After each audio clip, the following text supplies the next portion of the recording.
என்னப்பா ரெடியா? ரெக்கார்ட் பண்ணிக்க. இந்த ஜல்லிக்கட்டு காளையை பற்றின ஒரு குட்டி ஸ்டோரி ஒன்று சொல்லியிருந்தீங்கன்னா அதை கேட்டதுக்கப்புறம் என்னால் பேசாமல் இருக்க முடியல.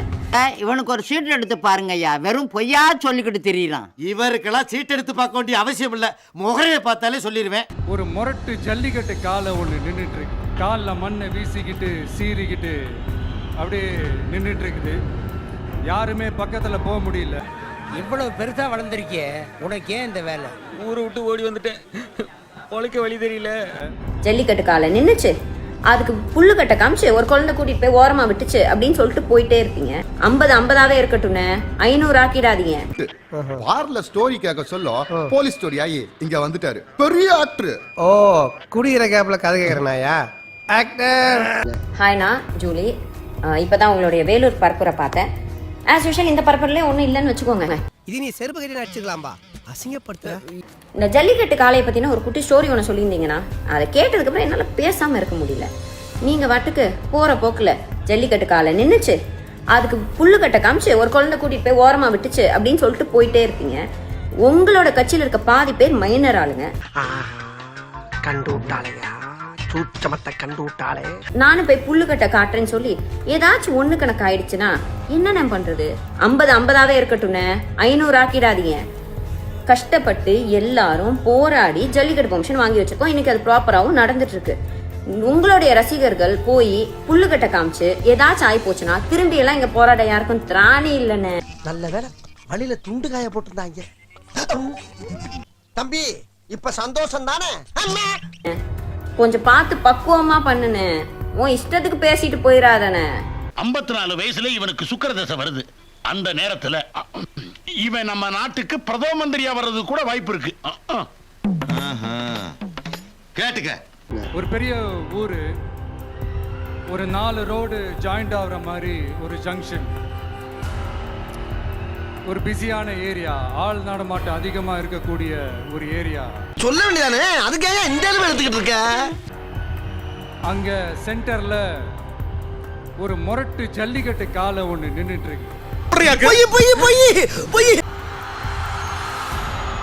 கால்ல மண்ணை வீசிக்கிட்டு சீறிக்கிட்டு அப்படியே நின்றுட்டு இருக்குது. எனக்கு அப்பவே சந்தேகம், இந்த மாதிரி ஆளுகளை நம்ப கூடாது. அங்க பாருங்க, யாருமே பக்கத்துல போக முடியல. அந்த இடம் ஒரு கேஷுவலா மாறணும் அப்படின்னா அந்த காளைய அடக்கி அமைதி ஆக்குனாதான் மறுபடியும் ஒரு பேக் டு நார்மல் சிச்சுவேஷனுக்கு அந்த இடம் மாறும். தென்னையில கிடந்தவனுக்கு திடுக்குன்னு வந்துச்சான் கல்யாணங்கிற மாதிரி. இப்படி ஒரு வாய்ப்பா? ஜூலியோட இந்த வீடியோக்கு டிவிகே தொண்டர்கள் மற்றும் விஜய் ரசிகர்கள் மத்தியில இருந்து கடுமையான எதிர்ப்புகள் வந்துச்சு. இந்த ஒரு சூழ்நிலையில ஜூலி மறுபடியும் ஒரு வீடியோ வெளியிட்டிருக்காங்க. கொஞ்சம் ஓவரா போயிட்டல, ஐ அம் வெரி சாரி. விஜயண்ணா, உங்க வேலூர் பரப்புரை பார்த்து அதுல எதுவும் இல்லைன்ற ஆதங்கத்துல ஒரு வீடியோ ஒன்று போட்டேன். உங்களுடைய ரசிகர்கள், ஆமா அவங்க ரசிகர்கள் மட்டும்தான், ஏன்னா இன்னும் அரசியல் வயப்படலையே. என்னடா கட்டதுறைக்கு கட்டம் சரியில்லை, நம்ம கூட விளையாடுறதே அவனுக்கு வேலையா போச்சுடா. அவங்க வந்து எல்லா சோஷியல் மீடியா சைட்லயும் என்னை கடிச்சு வச்சிட்டு இருக்காங்க. இந்த மைனர் பசங்க கிட்ட இருக்கிறது முக்காவாசி என்னமோ ஃபேக் ப்ரொஃபைல் மட்டும்தான். அது சரி, அதை வச்சுதான் என்னை மிரட்டிட்டும் இருக்காங்க. அதுக்காக பயந்து நான் அந்த வீடியோவை டிலீட் பண்ணவும் மாட்டேன், என் கருத்துக்கள்ல இருந்து பின்வாங்கவும் மாட்டேன்.